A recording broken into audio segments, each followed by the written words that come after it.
Are we alone in the universe? That ultimate profound question may have an answer closer at hand than ever before, and likely to be no, we are not alone.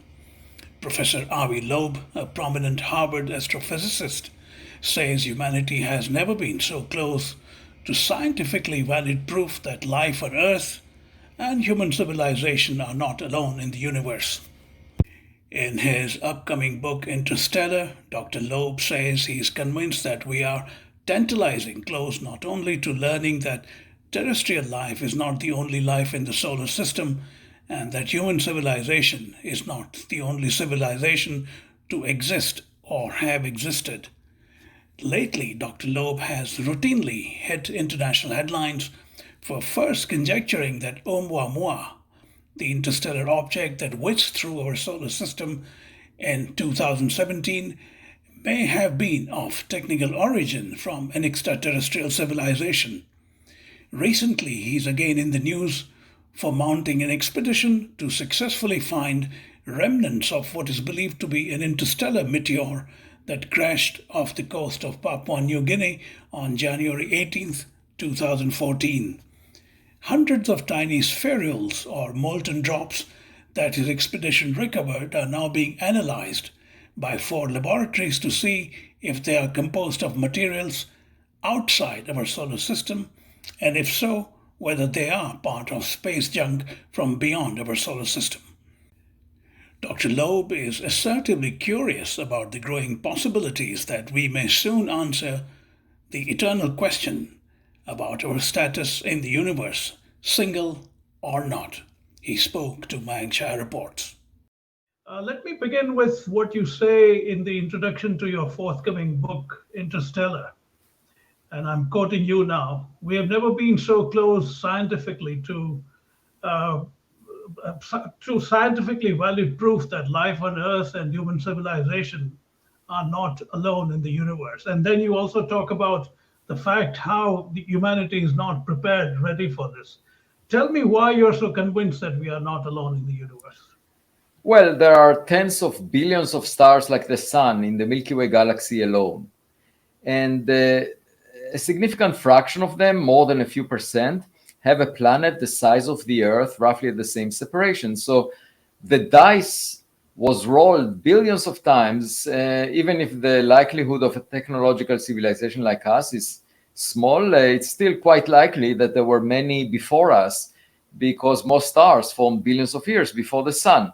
And it takes less than a billion years for the kind of chemical rockets that we launch to space to traverse the entire Milky Way galaxy. So their packages may be at our doorstep.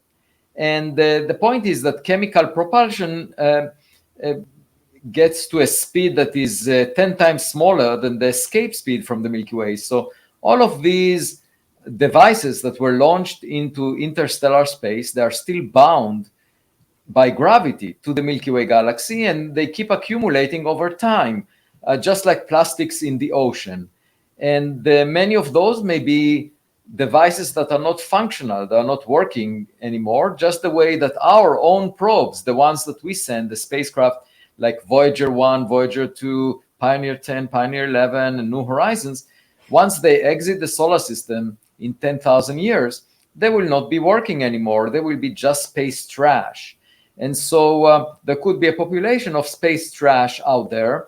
And moreover, there could be some functional devices. But the point is, we never had the ability to find such objects in our neighborhood. And only over the past decade, we started finding the first interstellar objects. These are objects from outside the solar system. The first one was actually on January 8th, 2014. It was a meteor, an object that collided with Earth and burnt up about 20 kilometers over the Pacific Ocean. And in fact, just last month, I went to retrieve the materials of this object because it was tougher than all the space rocks that we had seen before. 272 over the past decade in the NASA catalog. And it was also moving very fast at 60 kilometers per second relative to the local frame of the Milky Way galaxy, faster than 95% of all stars in the vicinity of the Sun.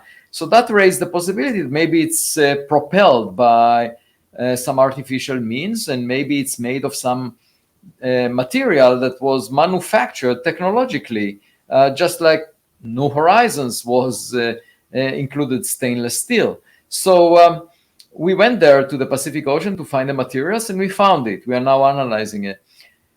So overall, we've never done that before the last decade, looking for objects from outside the solar system. And this is just like going out to your backyard and looking around, and every now and then you might see a tennis ball that was thrown by a neighbor. So the reason I'm optimistic is simply because this is a path that was not taken. It's a road not taken, and there is a chance that there will be some low-hanging fruit because nobody went that path. Right. I'll come to both the IM-1 as well as Oumuamua in a bit, but I'm also interested to know why you think humanity is not ready for this. Because some of my colleagues in academia, they keep arguing that everything in the sky should be stones or rocks that we're familiar with. So, for example, this meteor that I mentioned, the US Space Command, in a letter to NASA, just in March 2022, last year, argued that at the 99.999%, they're confident that it came from interstellar space, from outside the solar system. But just a few weeks ago, there was a paper published in the Astrophysical Journal by experts on space rocks, and they said our data on stones does not match the data from the US government. In other words, if we used our best model, it just doesn't fit that data. Therefore, the data must be wrong. And so they said, well, it must be that the US government measured the speed of this object as being too high, and in fact, it's 3 times smaller. And in that case, it's not from outside the solar system. And moreover, it's probably made of stone, because only then we can fit it, the data that the US government collected. So this is just an example. I call it the Stone Age of science, because everything in the sky must be stones, according to these scientists. And we know that's not the case, because we know that 83% of the matter in the universe is of a substance that we've never found in the solar system. It's called dark matter. And for the past 90 years, we've been trying to figure it out, to know what its nature is, and we haven't.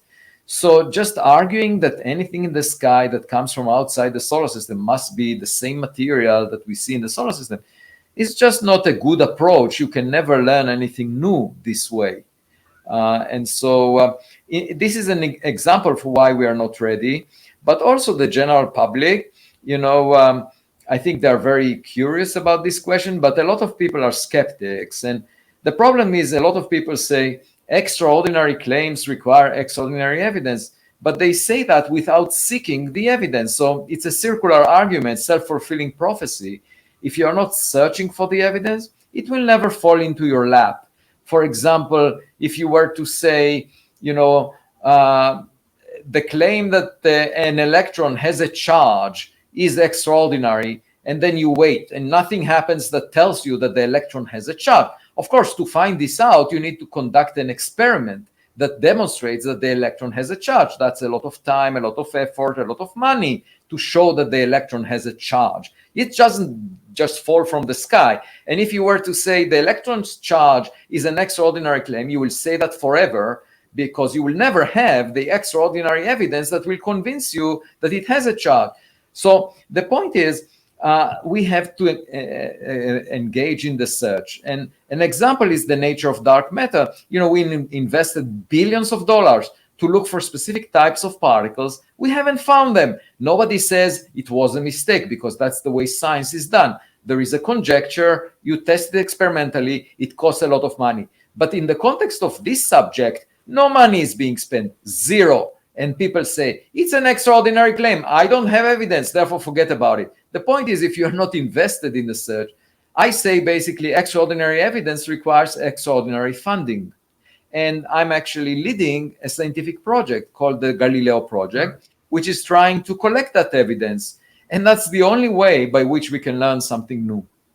My sense from your first response to my first question is that the objects that we see Interstellar one, the one that went past Oumuamua and the one that crashed on off the coast of Papua New Guinea, they are not necessarily destined for Earth. They are possibly likely space junk, as you mentioned. So I think that's one of the reasons why some of your colleagues are skeptical, because your case is not as if they were looking for Earth and they found it. Your case That's is that right. it's, yeah. Yeah. I don't say that they are necessarily functional or operational. For example, in the case of Oumuamua, I wrote a paper just a few months ago saying maybe it's a piece of a broken Dyson sphere. So Freeman Dyson, about 60 years ago, suggested that an advanced civilization will surround its host star with a megastructure, a sphere that will collect all the energy coming out of the star. With the Earth, we are just intercepting one part in 100 million of the energy coming from the sun. So at the very best, we are using a tiny bit of that energy.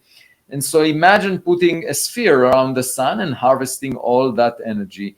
It's impossible to make a sphere that is rigid because of the huge stress that would be exerted if the sphere is as big as the orbit of the Earth around the sun.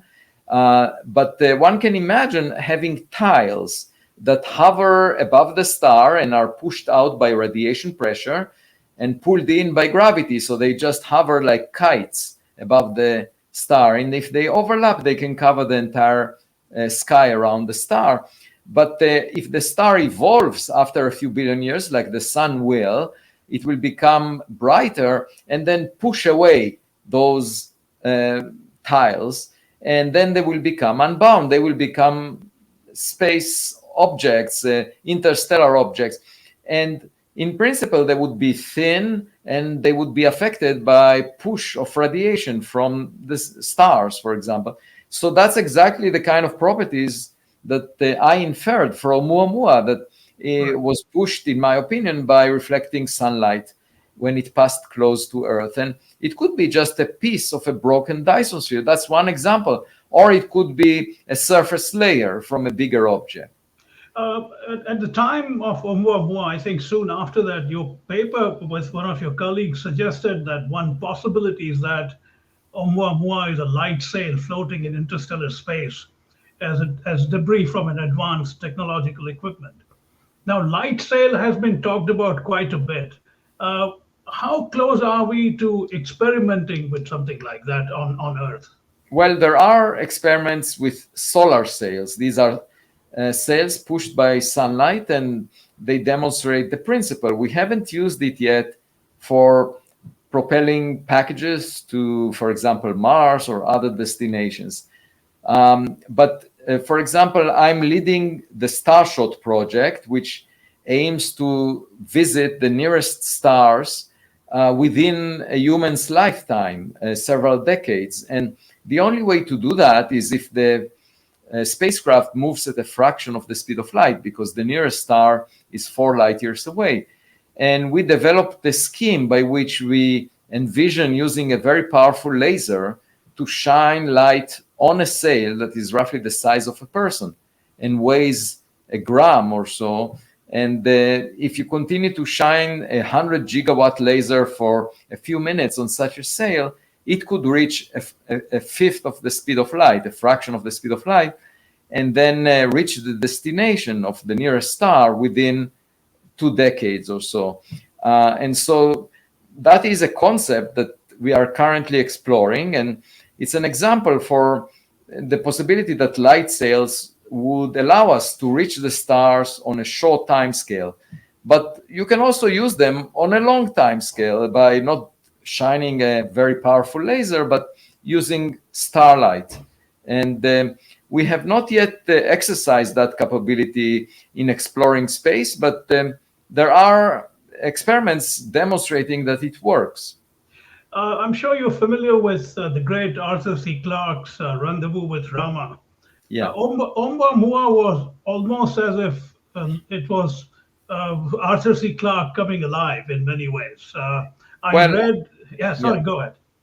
Yeah, I was told about it after I wrote my scientific paper about Oumuamua, suggesting that it's technological in origin and perhaps a light sail. And I was told about, I didn't know about the rendezvous with Rama. Now, in the public, there was this image of Oumuamua being cigar-shaped. Right. But based on analysis of the variation of reflected sunlight from Oumuamua, it became clear that it's most likely flat. It's disc-like. So in a way, it's not exactly the same in terms of shape, but projected on the sky, it looks like a cigar, because if you imagine a piece of paper projected sideways, it would look like a cigar on the side. Yes, Arthur C. Clarke was a visionary and had very good ideas. They were all in the context of science fiction, and what I'm pursuing is science. Right. I've never enjoyed science fiction because sometimes the storyline violates the laws of physics, and I'm a physicist. I cannot enjoy something that violates what I know.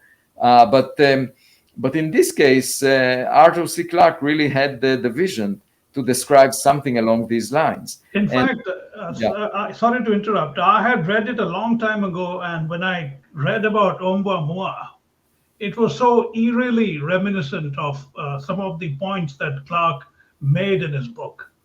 Yeah. So this object, Oumuamua, was roughly the size of a football field, about 100 meters, and it was most likely flat, and it was pushed away from the sun and without any evaporation. There was no rocket effect visible from cometary evaporation of either gas or dust. And so I suggested that it's just a reflection of sunlight that is pushing it. And then 3 years later, there was another object discovered by the same telescope in Hawaii in September 2020. It was given the name 2020 SO, and it was also pushed by reflecting sunlight, no cometary evaporation. And a few weeks later, the astronomers that discovered it realized that it's actually a rocket booster from a 1966 launch by NASA. So we know that this one is technological because we produced it. The question is, who produced Oumuamua? Right. How do you explain the fact that Oumuamua did not seem to have any radio signatures?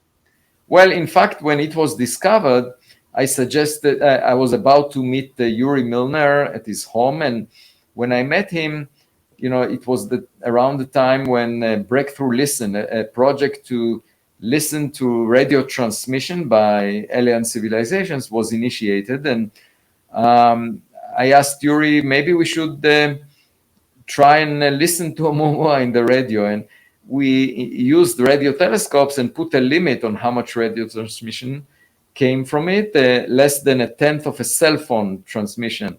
So it was really small, less than a watt. Obviously, I don't think that it was functional, this object. I think if it is technological, it was probably just space trash left over from something else. Right. So I was not surprised that it's not transmitting anything. And also, the radio is not necessarily the only way to transmit signals. The unfortunate part about an object like that is it's gone now. There is no way to analyze it further than what we've already done. Right, but on the other hand, we can search for objects like it.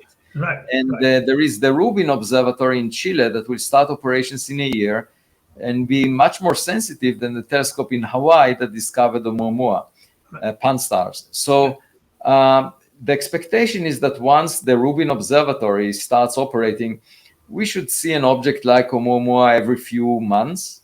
And then we should be able to figure out the nature of such objects.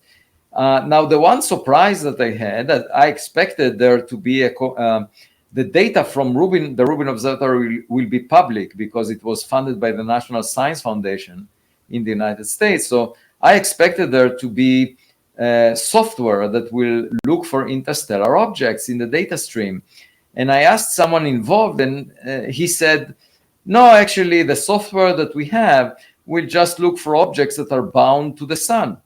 And I was really surprised. Why is anyone considering possible objects that are not bound to the sun? Because we know about Oumuamua. So At any event, I decided to work on it with my postdocs, and we're now developing the software that would allow us to infer interstellar objects from the Rubin data stream. In the specific context of IM1, you and your colleague, Mr. Amir Siraj, as you mentioned, you said it was traveling at 60 kilometers a second, and Right. the acceleration seemed to be non-gravitational, right? No, so we didn't see it accelerating. This one was a meter-size meteorite, and it just collided with Earth. And all we know is its speed when it collided with Earth. And so, I mean, we discovered it with my undergraduate student because I was interviewed on the radio, and I prepared for that. It was about another meteor, and I looked online and I found this catalog of NASA. So I asked my undergraduate student, Amir Siraj, to check if there is any object within that catalog that is moving faster than the escape speed from the sun, the solar system. Right. And we found this one. And indeed, it was not only unbound to the sun, but it was also moving very fast outside the solar system. And then after the government confirmed this inference at the 99.999% confidence in March 2022, I decided to lead an expedition to look for the materials from this object. For me to understand, both Oumuamua and IM1 were essentially traveling faster than what they would have if they were part of our solar system, right? Yeah, but in the case of Oumuamua, outside the solar system, it was basically at rest relative to the Milky Way frame of reference. It's just that the solar system moves relative to that frame, and it collided with it like a giant ship that is colliding with a stationary buoy on the surface of the ocean. So Oumuamua was moving fast just because the sun is moving relative to the Milky Way at a large speed. So, but in the case of this meteor, it was itself moving very fast, faster than the sun, actually, outside the solar system. You retrieved some remnants of that particular meteor. I'm very intrigued by that. Something that small. I believe it's just a millimeter. What's the size of it? Yeah. It's about a millimeter in diameter. Yeah, these are the molten droplets from the surface of the object when it was exposed to the immense heat from the fireball. So the object was moving through the air, and it was heating up and eventually generated an explosion, a fireball. Because when an object is subjected to very high stress from the air, eventually it disintegrates. And when it breaks up, the amount of surface increases per unit mass. And so there is even more breakup, more heating. So it's an explosive process by which the object breaks up to smaller and smaller pieces as it produces more and more heat. And you end up with an explosion. In this case, the explosion released a few percent of the Hiroshima atomic bomb energy, deposited it into about 500 kilograms of material. And this explosion, the fireball, was detected by US government satellites. And that's how we know about it. And they measured the speed by which it moved. And from that, we inferred that it was very fast. Now, the molten droplets from the surface of the object, they rained down on the ocean and settled on the ocean floor almost a decade ago. And they were sitting there. Each of them was roughly a milligram in mass and less than a millimeter in size. And what we used was a magnetic sled, basically a sled that is covered with magnets on both sides. And we dragged it on the ocean floor with a ship that was connected to it through a cable. The cable length was about 5 kilometers, and the depth of the ocean was about 2 kilometers. So we were pulling the sled way behind the ship, and it was just 1 meter in width and 200 kilograms in mass, this sled. And amazingly, every 8 hours, we were scanning about 10 kilometers of length. And eventually, after crisscrossing the region where the meteor explosion was, we realized that we collected magnetic particles, magnetic materials that included these molten droplets from the meteor sites. And they were concentrated around the path of the meteor. So from that, we know that they might be related. By now we have 711 such spherules. These are, Right. they look like metallic marbles under a microscope, and they're beautiful. When do you expect the results of their analysis? So right now we are studying the materials in 4 laboratories. The most of the material is analyzed at Harvard University, but we also have some that was analyzed at UC Berkeley and the Bruker Corporation in Berlin, Germany. But also we shared materials with the University of Technology in Papua New Guinea. And once we have so far we haven't studied more than a few percent of the spherules, these droplets. Once we go through a substantial fraction of them, we will report about it in a scientific paper, hopefully within a month or so, and the information will be available to the public. Do you have any early sense of what they might be constituted of? Well, we looked only at a few percent of the spherules, so I cannot make any definite statements, but some of the spherules have morphology. They look really unusual, very interesting. They have dendrites, and that means that they were heated to a very high temperature and melted. And there are also spheres inside spheres. They seem to be like eggs that are nested on some background, soft background. And the way they formed is that tiny spheres condensed first, they solidified first, and then they were engulfed by molten iron that glued them together. And so we see that the spheres inside spheres structure, which is very beautiful. But in terms of the composition, what we are looking for is whether we can tell that the material is from outside the solar system, different than the solar system. And the second question is whether we can tell that it's technological in origin. So for the first question, we can simply measure the abundance ratio of isotopes, radioactive isotopes, because the solar system was made from the same cloud of gas that was enriched by the same exploding star. And there is a very definite relation between isotopes of various elements, for example, iron isotopes. And so we know what the solar system material should be. And if we see that the ratio of isotopes is different from solar system material, that will be a proof that indeed we collected those spherules from the meteor that came from outside the solar system without any reference to its speed. We will be able to demonstrate that. And then with respect to a technological origin, just think about molten spherules from the surface of an object like Voyager. I mean, obviously, the composition would be quite different from a rock. And moreover, if there are molten droplets from semiconductors or from computer screens, they would appear quite different than molten droplets from a rock. Right.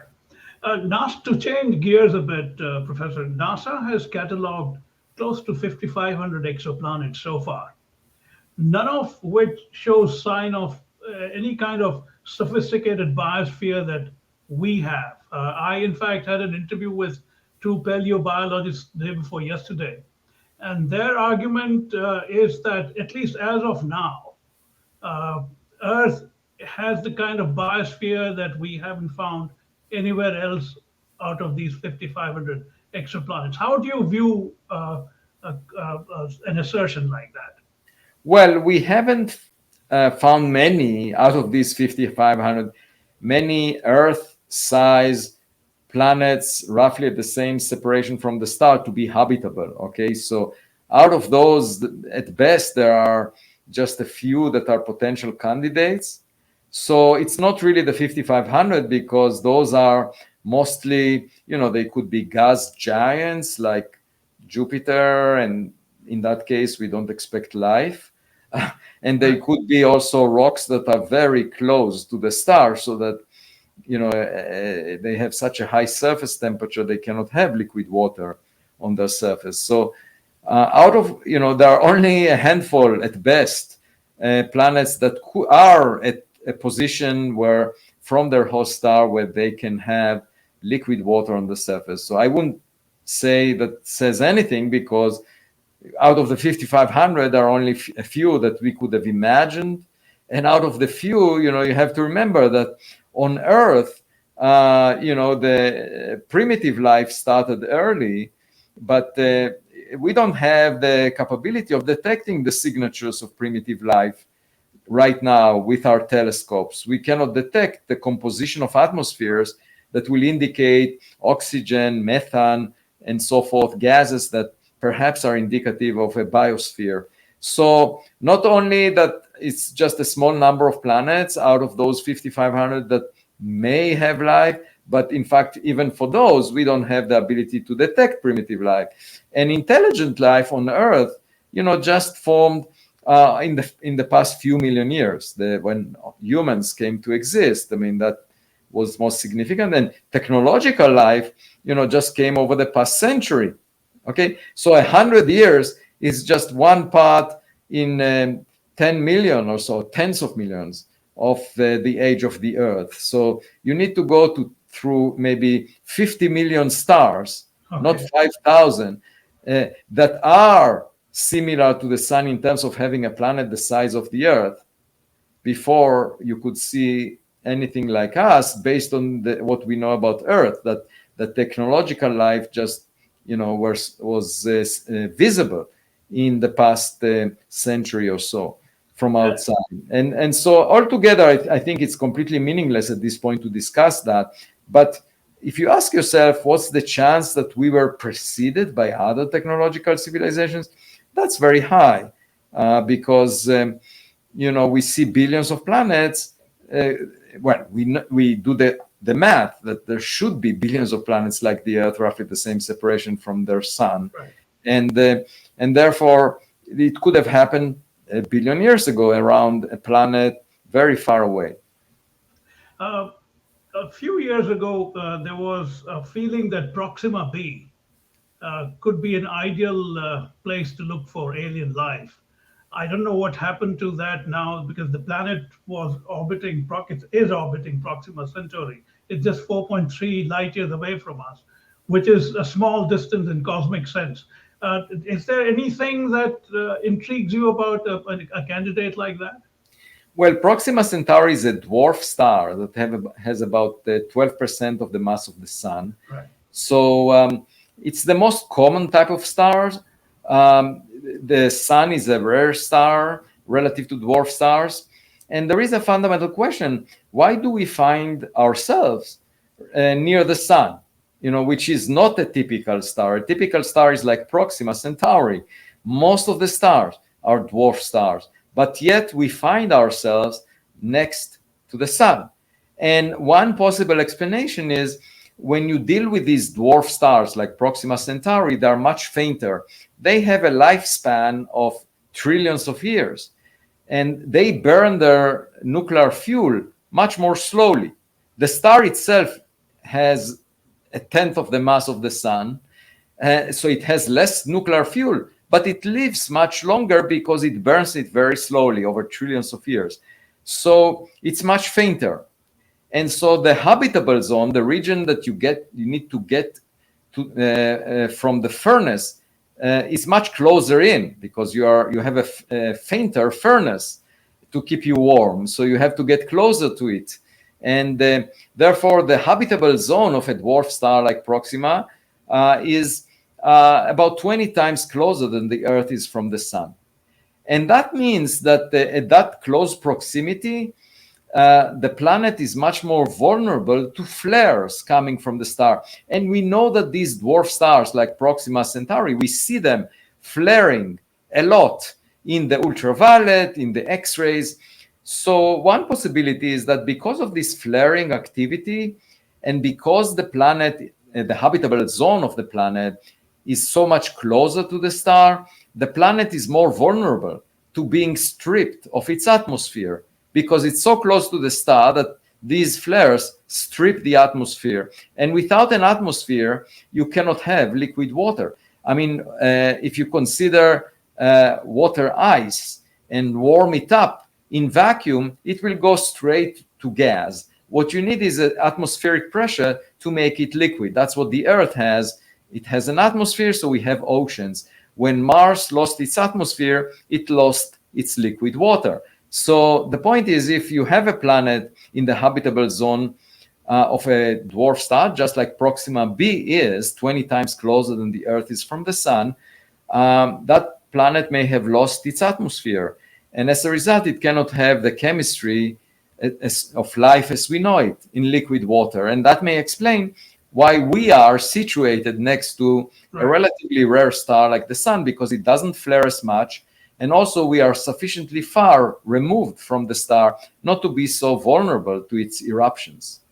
Do you ever see a time when two intelligent civilizations, one of which would be us, communicating? And I ask because of the constraint imposed by the speed of light. Any Right. communication would be generational. Even with Proxima b, it would take 8, 9 years for two-way communication. So That's right. does it make any sense to think that we can have an effective, intelligent communication with any alien civilization? No, not at a distance. And that has been the tradition of SETI for 70 years, to search for radio signals. And it's just like waiting for a phone call at home. I think a much more effective method is the one that I'm involved in, which is to go out to our backyard and search for objects, any packages delivered to our mailbox. And the only way of interaction and encountering another intelligence would be if we find a functional device that is in our backyard. That will be like a visitor. And then we can obviously have a conversation. If it has intelligence, it could have artificial intelligence, not necessarily biological intelligence, and we can try to figure it out.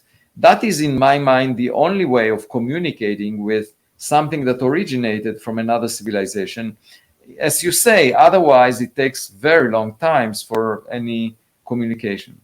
You said that an object like that you are dealing with right now, IM-1, could be useful in terms of really accelerating AI on Earth because of the intelligence that you might receive from what you have in your hands.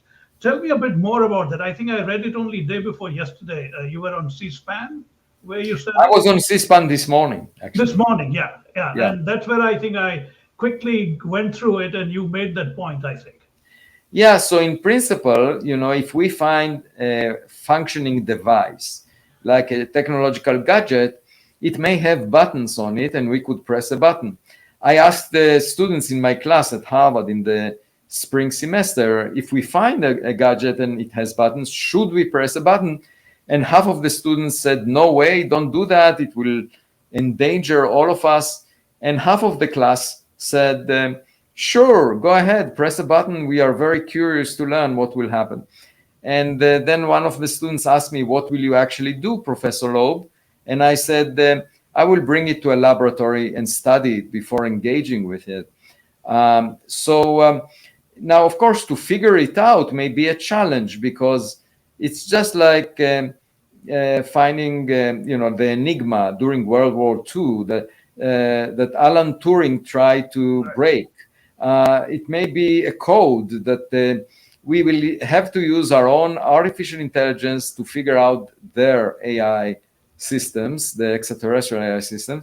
So it may take a while, but I do think that it's the work of scientists, not government. There was a claim by David Grush in the hearing at the US House of Representatives that the US government has in possession some alien spacecraft. And I think it would be inappropriate for the government to keep a hold of anything like that because it's the work of science to figure out what it means. I'm glad you mentioned that, because that was my next question. How do you look at that? Because he has said that they recovered some biologics. And they were non-human in nature, which is an extraordinary claim. Yeah, that would be very surprising. This morning, there was an article arguing that in the permafrost of Siberia, they found worms that were revived after 46,000 years. So, maybe there are things we don't understand about how life can maintain itself and get revived after very long journeys. I mean, in the case of interstellar travel, it needs to be millions or billions of years. But maybe it's possible. Otherwise, if you just consider life as we know it, it's very vulnerable, and putting it in space, would mean that it would die within a matter of years because of the bombardment by energetic particles, cosmic rays. And Right. Elon Musk said that he dreams of dying on Mars, and I don't wish him that. I think if we ever go to Mars, we should go in underground into caves, because only then we would be protected from cosmic rays and also from the huge variations in temperature. Temperature changes by hundreds of degrees between day and night on the surface of Mars. And it will be sort of ironic if we were to go there and go into caves, because we started in caves here on Earth, and now in the future we might go back to caves. While I understand the fascination for the planetary civilizations developing on other planets, I think people do tend to play down the spectacular planet that we live on. I mean, look at the an absolutely brilliant diversity of lives that you see on this planet, and the atmosphere, and the sunrises and the sunsets, and the trees and flowers and whatever you have. Why is it that we tend to sort of be dismissive about where we live and look for something else? Oh no, I think we should make the best of what we have, but everything in life is transient, it's finite. Right. And when my mother passed away a few years ago, I went back to my childhood home. It was sold to strangers, and when I got into the house, I did not recognize it because everything in it was changed.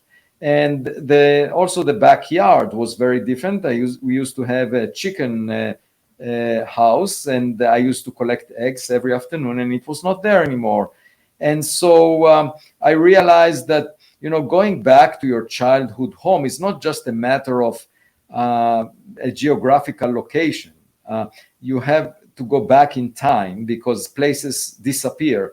And the same is true for our home planet. We have the Earth right now as a habitable planet, but within 1 billion years, irrespective of what we do, the sun will brighten up and it will burn up everything on Earth, basically boil off all the liquid water on Earth. So life as we know it will not be possible beyond 1 billion years from now.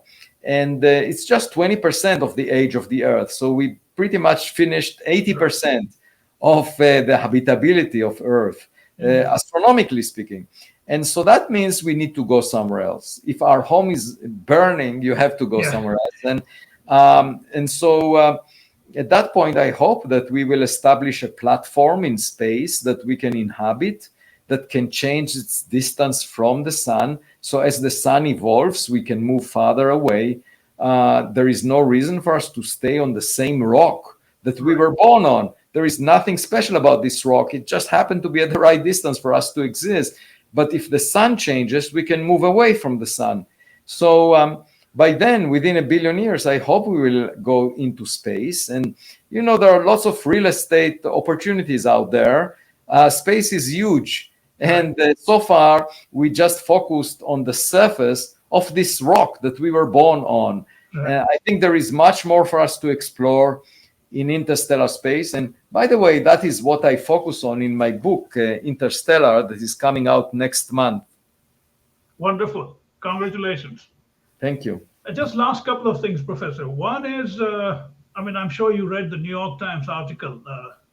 I was struck by a couple of rather harsh pushbacks from your fellow astrophysicists. One is Steve Desch, who says things like people are sick of hearing about Avi Loeb's wild claims and it's polluting good science and conflating good science with what we do. It's a pretty damning comment. How do you, someone who is so curious about the universe, how do you look at a comment like that? Well, I don't want to mud wrestle with someone like him because then I will get dirty. So, there is another approach, which is the approach of an eagle. The crow is the only bird that can sit on the back of an eagle and peck on its neck. And you can see those situations where you see a crow on the back of an eagle pecking on its neck. Now, what is the policy of the eagle? The eagle doesn't waste energy or time on the crow. The eagle just goes to greater heights. Right. And then there is less oxygen up there. And the crow just drops off the back of the eagle. That's nature for you. And I want to adopt exactly this approach. Steve Dash is a crow that is pecking on my neck. And I will just go to greater heights where he doesn't have oxygen. What do I mean by that? I will do my science the way science is done, which is collecting evidence, going to the Pacific Ocean, not arguing with him. He said, there is no chance I will find anything. I went there and I found something. Now he says he didn't find anything. I say, I hold it in my hands. What do you mean I didn't find it? You're telling me that I didn't find anything? I have it. I say, I'm analyzing it. He says, I know already what this thing is. It's nothing. And I say, how dare you make a statement about that, make an opinion? I have the materials. I'm analyzing them at Harvard University. And you are telling me what these materials are when you don't have access to the data? Is that what you call science? Indeed. So maybe he is sick of looking at science the way it should be done. But this is the way science should be done. And that's where he will not have oxygen.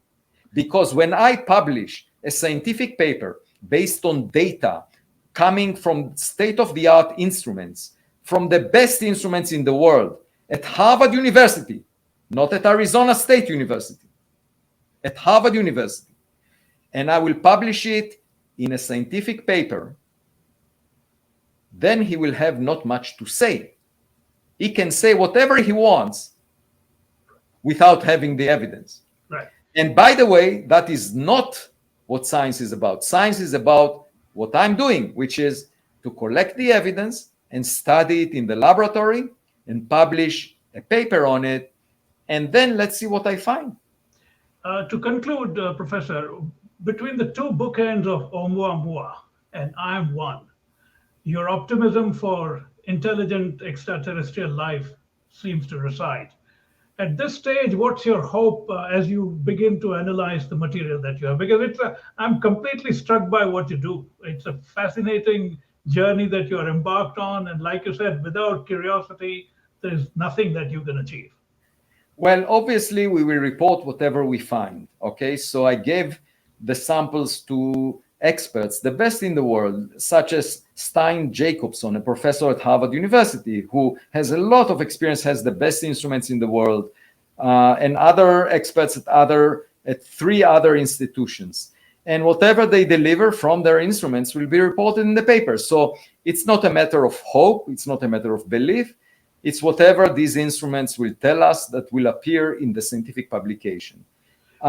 So I want to study 2 questions. One, do we see materials from outside the solar system? Yes or no, based on isotope ratios. Right. And the second is, do we have any evidence that these materials are of technological origin? And that is it. And we can answer those because we have instruments that can identify isotopes that are just a few parts per billion. And we have enough material to do that. And so we shall see. For now, all I can say is that the spherules we collected were concentrated around the meteor path. Right. The meteor that was claimed just a few weeks ago in the Astrophysical Journal to be made of stone and to be from the solar system, we already knew on the ship that most of these spherules that were concentrated along the meteor path were made mostly of iron. I see. Before I let you go, I'm fascinated, like I said, by the work that you do. Irrespective of whether your spherules produce the kind of evidence that we are looking at, you would say that we are likely not alone in the universe. Oh yeah, definitely. I think it's arrogant for us to say that we are alone, unique and special, without even checking. Going out to the backyard and seeing whether there is a tennis ball that was thrown by a neighbor, or going to dating sites where we can find partners. So my point is, we should engage in the search before we say that it's an extraordinary claim to find a partner. In fact, I think it's an ordinary claim to say something like us exists out there. And I think it's extraordinary to argue that we are the first to exist since the Big Bang, that Albert Einstein was the smartest scientist who ever lived for the last 13.8 billion years. So what I'm aiming to do is just study those objects that enter the solar system from outside and see whether among them there is a technological relic.